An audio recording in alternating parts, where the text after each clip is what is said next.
آج کل جو ہارڈ ٹاپک یہی ہے کہ گلگت بلتستان، اور یہ الیکشن میری نظر میں تمام الیکشنوں سے ذرا منفرد اس لیے ہیں کہ اس سے آگے وہ صوبہ بننے جا رہا ہے۔ پاکستان کی سیاسی پارٹیاں ایک دوسرے کو نیچا دکھانے کے لیے وہ کلمات کا اظہار کر رہی ہیں کہ ساری دنیا میں سمجھتا ہوں کہ منہ چھپائے بیٹھی ہے کہ یہ کیسے رول ماڈل ہے اور کیا کیا باتیں۔ کوئی کسی کو گیدڑ کہہ رہا ہے، اس کے ریئیکشن میں وزیر اعظم گیدڑ ہی کہہ رہے ہیں۔ پھر علی یعنی گنڈا پور جو ہیں، علی امین گنڈا پور نے انہوں نے جو تقریر کی ہے وہ اس کو بھی ڈیفینڈ کر رہی ہے پی ٹی آئی کہ انہوں نے بھی کوئی کسر اٹھا نہیں رکھی۔ اگر یہ الیکشن جس طرح مریم نواز صاحبہ نے کہا ہے کہ بڑے بڑے جلسوں سے ثابت ہو گیا کہ ہم جیت چکے ہیں، اور اگر ادروائز کوئی فیصلہ ہوا تو ہم نہیں مانیں گے، کیا کہیں؟ بہت شکریہ جی۔ سب سے پہلے تو میں یہ عرض کروں گا کہ گزشتہ 10 سال میں پہلے 5 سال پیپلز پارٹی کا دور تھا گلگت بلتستان میں، اور اس کے بعد پی ایم ایل این کی گورنمنٹ آئی ہے، یعنی 10 سال کا کنزیکٹیو پیریڈ جو ہے وہ ان دونوں پولیٹیکل پلیئرز کے پاس رہا ہے، اور لازمی بات ہے اس وقت وہ بھی میدان میں ہیں، اور کیونکہ پی ٹی آئی کی فیڈرل گورنمنٹ ہے تو وہ بھی میدان میں اس وقت اترے ہوئے ہیں۔ آبجیکٹیو بات یہ ہے کہ ہمیں دیکھنا چاہیے کہ ان 10 سال میں ان لوگوں نے، ان پولیٹیکل پلیئرز نے، پارٹیز نے، جو کہ پاکستان کے حکمران رہے ہیں اور اب بھی اس وقت بھی کسی نہ کسی صورت میں حکمران ہے سندھ گورنمنٹ کے حوالے سے، انہوں نے جی بی کے لیے کیا کیا ہے؟ وہاں حکومتیں بینے کی تھیں۔ جی بالکل، حکومت ہی نہیں کی تھی۔ جی بالکل میں تو صرف جی بی اسپیسیفک اس لیے زیادہ ہو رہا ہوں اور اس لیے عرض کر رہا ہوں کہ فیڈرل گورنمنٹ کا اپنا رول ہے، لیکن لوکل ایڈمنسٹریشن ساری کی ساری ان پولیٹیکل پارٹیز کے پاس تھی۔ تو انہوں نے 10 سال میں کیا ایسا کارنامہ کیا ہے کہ آج ہم تینوں سنجیدہ طریقے سے کہیں کہ نہیں کمال کر دیا انہوں نے، اور یہ تو انہوں نے بہت بہتر صورتحال کر دی۔ تو پہلی بات تو یہ ہے کہ ان لوگوں کی جو پولیٹیکل سٹینڈنگ تو اپنی جگہ موجود ہے، اس کو تو آپ ختم نہیں کر سکتے، کم بھی نہیں کر سکتے، لیکن مورل سٹینڈنگ کوئی نہیں ہے دونوں پارٹیز کی، بیکاز راج تو لے رہے ہیں مریم نواز صاحب سر لے رہی ہیں۔ میں ایک بہت ادنا طالب علم ہوں پالیٹکس کا، میں یہ عرض کروں گا کہ جلسے کوئی گیج نہیں ہوتے آپ کی بیلٹنگ کے۔ محترمہ بے نظیر بھٹو صاحبہ جب اقتدار سے نکلتی تھیں اس کے بعد جو جلسے کرتی تھیں وہ بھی بہت بڑے ہوتے تھے۔ عطا اللہ شاہ بخاری کی پرانی مثال ہے جی، عطا اللہ شاہ بخاری صاحب نے تو بہت ہی ایک خوبصورت بات کی کہ مجھے سنتے مجھے وہ پوری رات، اور ووٹ صبح قائد اعظم مسلم لیگ کو دے دیتے ہو۔ تو میں مریم صاحبہ کی اپنی وزڈم ہے، لازمی بات ہے وہ ایک بہت بڑی لیڈر ہیں، اور وہ لیڈر ایمرج ہوئی ہیں اپنے بیانیے سے، اپنی محنت سے، اور اپنے جو ان کا کلاؤٹ ہے اس سے۔ تو پہلی بات تو میرٹ کے اوپر یہ ہے کہ تھرڈ پلیئر جو ہے وہ اس وقت میدان میں ہے جو کہ انٹیسٹڈ ہے، 2 پلیئرز آلریڈی ٹیسٹڈ ہیں۔ میں ایک انتہائی سنجیدہ نقطے کی طرف آپ کی توجہ لے کے جانا چاہتا ہوں۔ جی بی کی اسٹریٹجک ویلیو اپنی جگہ، دس از دا مین پوائنٹ جو میں ٹھیک ہے، انٹرنیشنل ویلیو اپنی جگہ، انڈین کلیمز بالکل انہوں نے کہا ہوا ہے کہ جی ہم نہیں مانتے پاکستان کا تسلط اس پہ، وہ اپنی زبان میں بولتے ہیں جیسے ہم یہ کہتے ہیں کہ ہم کشمیر کے ایک حصے پہ ہمارا حال بھی وہاں کے ٹی وی باقاعدہ دکھاتے ہیں۔ جی بالکل۔ اب گزارش یہ ہے کہ یہ ایک انٹرنیشنل سینسٹیوٹی کا حصہ یہ ایریا ہے، اور اس کے اوپر جب بات کریں تو نیشنل انٹرسٹ زیادہ ہمیں واچ کرنا چاہیے۔ بدقسمتی یہ ہے کہ اس وقت نیشنل انٹرسٹ کو ڈیفائن کرنے کے لیے یا اس کو ایکسیپٹ کرنے کے لیے سیاستدانوں میں نسبتاً کم لوگ موجود ہیں۔ پولیٹیکل لینیج اور پولیٹیکل جو اینگل ہے اس پہ بات کرنے کے لیے وہ زیادہ سمجھتے ہیں کہ یہ امپورٹنٹ ہے۔ گیری صاحب، وجہ یہ ہے کہ یہ بڑی جو ٹورزم کی بات کی تھی یہ ظاہر موضوع کے ساتھ ہم نے آ گئی، کیونکہ اس وقت 42 بلین ڈالر کی جو ٹورزم ہے ٹرکی میں ہے، اور 56 بلین ڈالر کی یو اے ای میں ہے۔ یعنی ہمارے ملک میں آپ نے دیکھا کہ 3-4 بلین ڈالر کے لیے جب ہم کسی ایسے دوست ملک سے پیسے لیتے ہیں تو پھر وہ غصہ کر کے واپس منگوا لیتا ہے۔ یہ تو کہلاتا ہے اکانومی کا مسئلہ، لیکن اب ہم یہ دیکھ رہے ہیں کہ اسٹریٹجکلی طور پر اس وقت جو جی پی ہے گلگت بلتستان، اس پر اس قسم کا رویہ بچگانہ تمام سیاسی پارٹیوں کا، الیکشن تسلیم نہیں کریں گے، لگتا ہے کہ ہم ہار رہے ہیں اور بعد میں یہ ہوگا۔ یعنی پہلے ہی انڈیا جیسا راؤ صاحب کہہ رہے ہیں کہ اس کے اوپر اپنا کلیم جمائے بیٹھا ہے، تو پھر صوبہ بھی بنانا ہے، تو یہ کوئی عقل مندوں والی بات ہے۔ قوم کو یہ تو بتائیں آپ پہ یہ کر کیا رہے ہیں؟ جی بسم اللہ الرحمن الرحیم. بڑی معنی خیز باتیں ہوئی ہیں، لیکن گلگت بلتستان کا 1948 سے جب یہ پاکستان کے اندر ضم ہوا، اس وقت سے لے کر آج تک بیسیکلی ان کی اپنے ریونیوز کم ہوتے ہیں اور فیڈریشن ان کو سپورٹ کرتی ہے، اور آج تک یہی صورتحال ہے. ان کے اپنے ریونیوز بہت زیادہ ہو سکتے تھے اگر ڈومیسٹک ٹورزم کو بھی ڈیولپ کیا جاتا اور انٹرنیشنل ٹورزم کے لیے بھی کوشش کی جاتی. لیکن ہمارا 77 کے بعد جو صورتحال بنی، اس میں امن و امان کا مسئلہ ہمارے ملک کے اندر بہت بڑا ہو گیا، اور امن و امان جہاں خراب ہو وہاں تو اکنامکس کا پہیہ بھی نہیں چلتا، چہ جائے کہ ٹورزم کا پہیہ چلے. ہم نے دیکھا کہ گلگت بلتستان کے اندر فارن ٹورسٹ پہ اٹیک ہوئے، ڈومیسٹک ٹورسٹ پہ اٹیک ہوئے اور لوگوں کو مارا گیا، اور اس کے بعد وہ جو نامعلوم مارنے والے تھے اور جو نامعلوم تشدد کرنے والے تھے، ریپ کرنے والے تھے، ان کو پکڑ کے سزائیں کوئی خاص نہیں نظر نہیں آئی. عوام کو تو نہیں پتہ چلا کہ یہ آدمی تھا، اس نے کیا اور اس کو سزا ملی. اب یہ جہاں صورتحال ہو وہاں پر ٹورزم ڈیولپ کرنا، پہلے تو وہاں پہ سٹیبل ایک حکومت. ٹورزم پر تو نہیں لمبی بات کر رہے ہیں، ہم یہ کر رہے ہیں کہ اس وقت جو الیکشن ہونے جا رہے ہیں جی ہاں، اور تھوڑے دن رہ گئے ہیں، بلکہ میں سمجھتا ہوں کہ 4-5 دن رہ گئے ہیں جو لاسٹ مومنٹ کے بعد چلتے ہیں. اس وقت سیاسی پارٹیوں کی یعنی تابڑ توڑ حملے جس کو آپ کہتے ہیں، بلکہ توہین میز حملے کہہ سکتے ہیں، میں سمجھتا ہوں اس تو کو وہ قومی وقار کا خیال بھی نہیں رکھا جا رہا.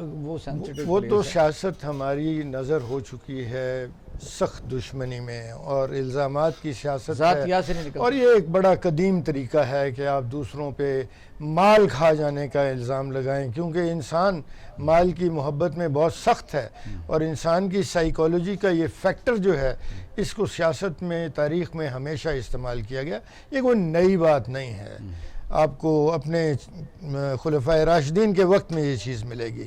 حضرت عثمان بہت امیر تھے تو ان کے خلاف بھی باتیں ہوئیں کہ اقربا پروری کی ہے اور یہ کیا ہے اور وہ کیا ہے، اور مال کے اوپر ہم ہمیشہ آپ نے طوائف الملوکی جب پھیلی کہاں، یعنی میں کہتا ہوں ریسنٹ ہسٹری بہت زیادہ میں کہہ رہا ہوں کہ اتنی زیادہ نفرت پیدا کر دی گئی ہے کہ سیاست میں ایک دوسرے پہ دشنام ترازی، بہت ہی گھٹیا قسم کی انسلٹس ہونے دیں جو جیت جائے. اب الیکشن کے بعد ابھی 5 دن رہ گئے تو الیکشن نے تو ہو ہی جانا ہے، اور اس کے بعد جو صورتحال ہوگی وہاں گورنمنٹ بنے گی. میں تو کہوں گا گورنمنٹ کے جو لوگ اس وقت وہاں جا کے وہ بھی بدتمیزی کے بیانات دے رہے ہیں، ان کو تھوڑا حالات کو ٹھنڈا کرنا ہونا تو یہ چاہیے تھا کہ جہاں جو پارٹیاں اپنے آپ کو بڑی اور قومی پارٹیاں کہتی ہیں وہاں پر یہ بات کم ہوتی، لیکن جو اس وقت حکومت میں پارٹی ہے انہوں نے بھی حد کر دی، انہوں نے بھی کم نہیں کیا، اور ایک دوسرے کو وہ پھر آگے سے بھی جواب آئے، اور ہماری پوری سیاست ایک نفرت کی سیاست بن گئی ہے اور الزام تراشی کی سیاست ہے. بغیر ثبوت کے آپ کسی کو کہہ دیں یہ کرپٹ ہے، اور اس قدر زیادہ کہیں گوبلز کے فلسفے پہ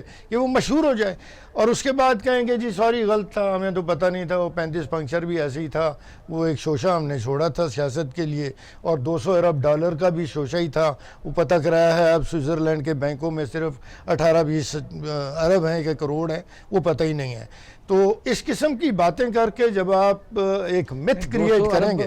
200 ارب کا شوشہ چھوڑا تھا، $200 ارب پاکستانیوں کے یا 200 اربوں کے لوگ، نہیں $200 ارب پاکستانیوں کے، بلکہ $220 ارب پاکستانیوں کے وہاں یہ جو سوئٹزرلینڈ کے بینکوں میں فیڈرل گورنمنٹ کے مرہون منت ہی ہوتا ہے، اور وہ واپس لائیں گے. عام طور پر آپ دیکھیں جب وہاں اعلان ہوتا ہے کہ جی عمران خان کہتا ہے کہ یا ان کے لوگ کہتے ہیں کہ جہاں جو فیڈرل گورنمنٹ ہے انہی کی یہاں منتخب حکومت آ جاتی ہے، تو پہلے بھی تو ایسے ہوتا رہا نا، یہ کون سی انہونی بات ہے؟ پہلی بات تو یہ ہے کہ ہمیں تو ہندوستان کے موقف کا یہاں بات ہی نہیں کرنی چاہیے، اور کوئی موقف نہیں ہے کہ شرارت ہے نہ یہ لوگ جو اس علاقے کے لوگ ہیں وہ ان کی شناخت، ان کی تاریخ، ان کی ثقافت اور ان کا علاقہ گلگت اور بلتستان ہے، وہ کوئی ہندوستان اور وہ مہاراجے کا کشمیر نہیں ہے، ایسا ہی ہے. تو انہوں نے سب سے پہلے آزادی حاصل کی، اور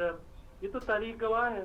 کبھی اب ان کی زبان دیکھیں، ان کی ثقافت، ان کی بات بھی تو سن لینی چاہیے. ہندوستان کی بات تو میں سمجھتا ہوں کہ ہمارے میڈیا کے اوپر کرنی نہیں چاہیے. ٹھیک ہے, میں اسے اتفاق نہیں کرتا. نہیں وہ اس سینس میں کہ ہمارے سیاسی لیڈر جو ہیں اس بات کو آرام سے الیکشن جو ہم اپنے لیڈروں کی طرف آتا ہوں کہ بالکل آپ نے درست کہا کہ وہاں جا کے آپ یہاں تو ساری قوم کو تقسیم کر دیا ہے جی, اور برابر کرتے چلے آ رہے ہیں کہ سیاست دان کا, اگر یہ سیاست دان ہے, میں ان کو سیاست کار کہتا ہوں کیونکہ یہ سیاست کار ہیں, یہ سیاست باز بھی آپ کہہ سکتے ہیں کہ اس سے زیادہ ان کی اہمیت نہیں ہے. دان میں تو دانش مندی ہے, کوئی بندہ کچھ سیکھتا ہے, کوئی عوام سے, قوم سے, لوگوں سے, غریبوں سے کوئی محبت ہوتی ہے, کوئی خلوص اور سنجیدگی ہوتی ہے.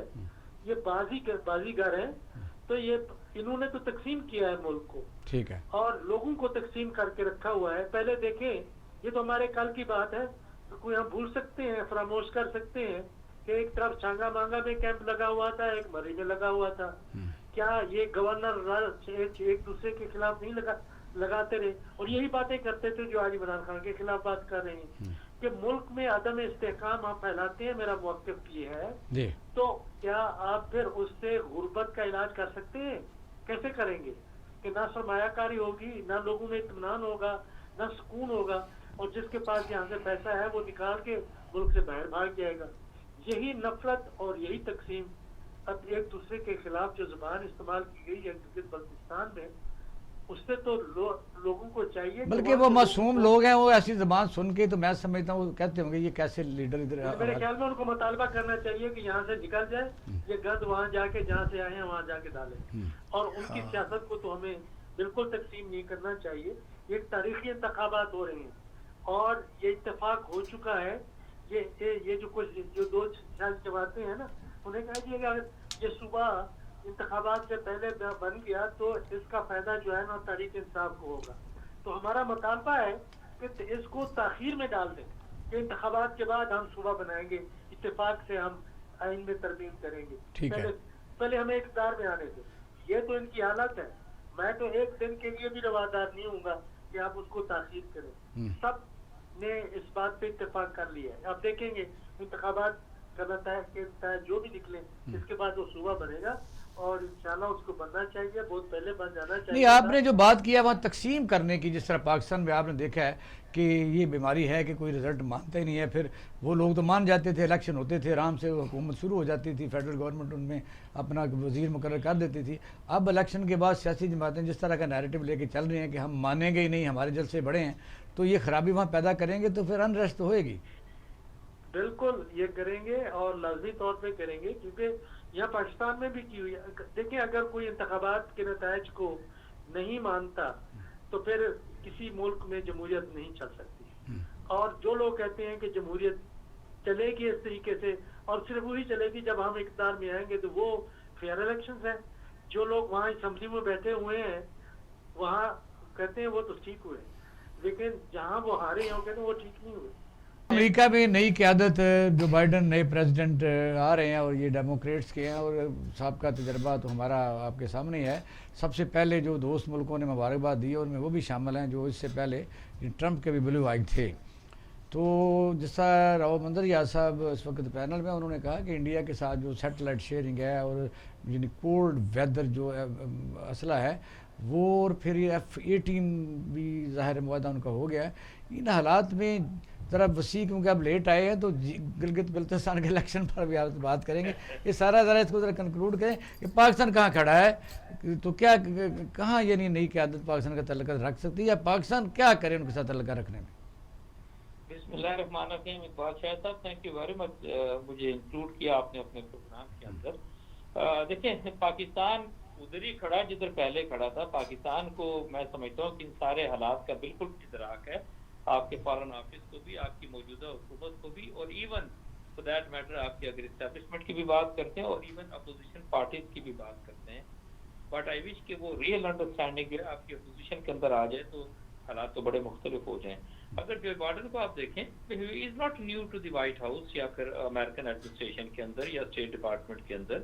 وہ وائس پریزیڈنٹ رہے ہیں 8 سال اور اوباما کے ساتھ, اور ان 8 سالوں کے اندر جو جس طریقے سے آپ نے ان کو کام کرتے ہوئے دیکھا بارک اوباما کے ساتھ, وہ بھی نیچرلی آپ کہہ سکتے ہیں کہ سب کو پتہ ہے.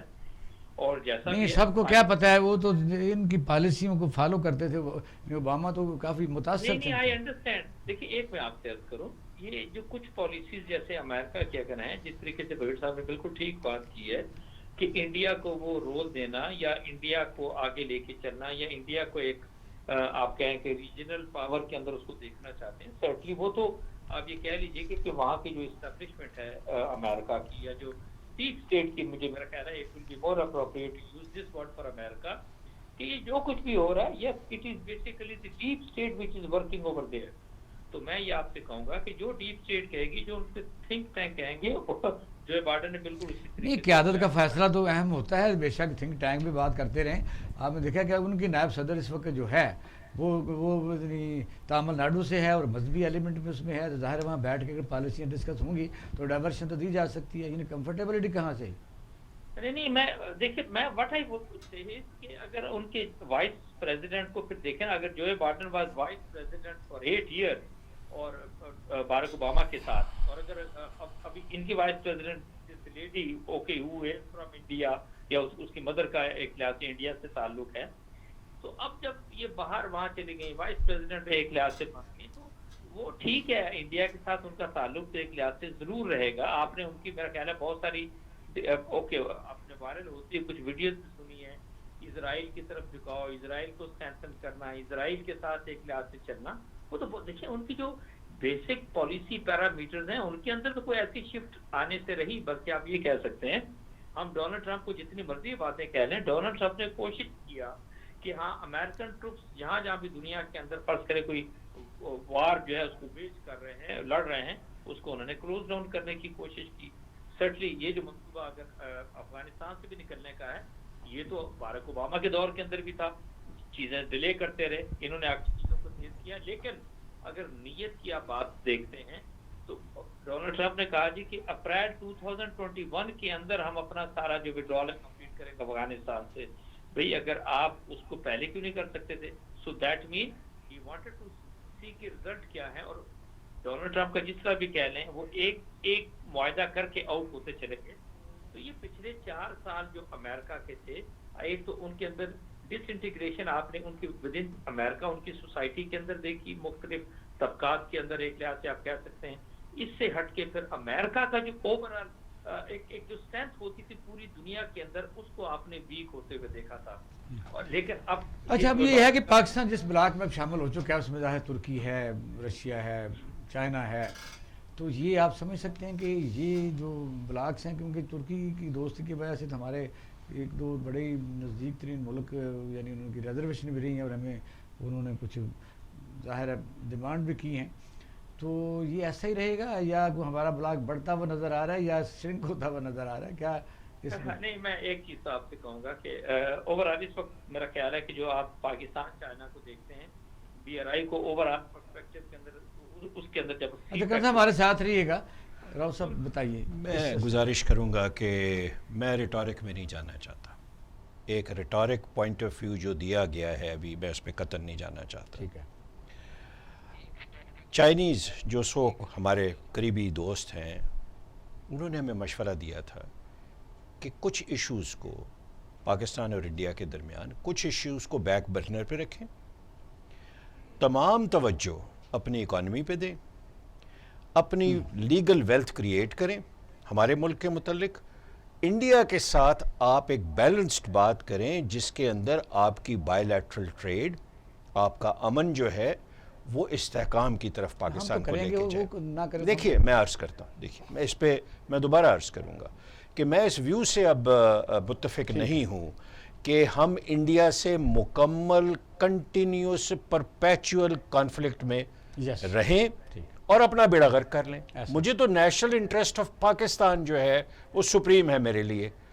اب میں آپ سے یہ عرض کروں گا، ہمارے فارن ریزروز دیکھ لیں 15-20 بلین ڈالر ہوں گے، ان کے 550 بلین ڈالر ہیں. ٹھیک ہے، آپ خدارہ کوئی اتنے بڑے انٹرنیشنل پلیئر نہیں ہے کہ آپ یہ کہیں کہ ہم بہت بڑی توپ چیز بن گئے ہیں. رئیس صاحب یہ ہے کہ ڈیموکریٹ سے تو یہ تو نائب صدر رہے ہیں، ان کا بھی ظاہر ٹریور تو بہت لمبا ہے. یہی موصوف تھے جن کا یعنی ہم ویلکم کرتے ہیں. تو اس زمانے میں کمفرٹیبل تو نہیں رہی ہماری دنیا. نہیں دیکھیں کمفرٹیبل تو یہ نہیں ہے کہ وجہ کوئی ریپبلکن ہے یا کوئی ڈیموکریٹ ہے. وجہ جو ہے وہ حالات ہیں، معروضی حالات ہیں. اس وقت افغانستان کے حالات تبدیل ہو چکے ہیں. امریکہ طالبان کے ساتھ ہماری مدد اور وساطت سے اور جو بھی اثر تھا اس سے وہ ایک معاہدہ طے پا چکا ہے امریکنز کا اور طالبان کا، اور جس کے مطابق امریکہ نے یہاں سے فوجیں نکال لی ہیں. ہم نے کوشش یہ کرنی ہے کہ امریکہ اس خطے میں انگیج رہے تاکہ جو جنگ کسی ایک اندرونی جنگ کی کیفیت پیدا نہ ہو، افغانستان میں خانہ جنگی نہ ہو اور وہاں پہ حالات بہتے رہیں. اور اس کے لیے ضروری ہے کہ وہاں پہ حکومت کا بھی استحکام ہو اور طالبان اور کابل انتظامیہ کے درمیان بھی معاہدہ ہونا چاہیے.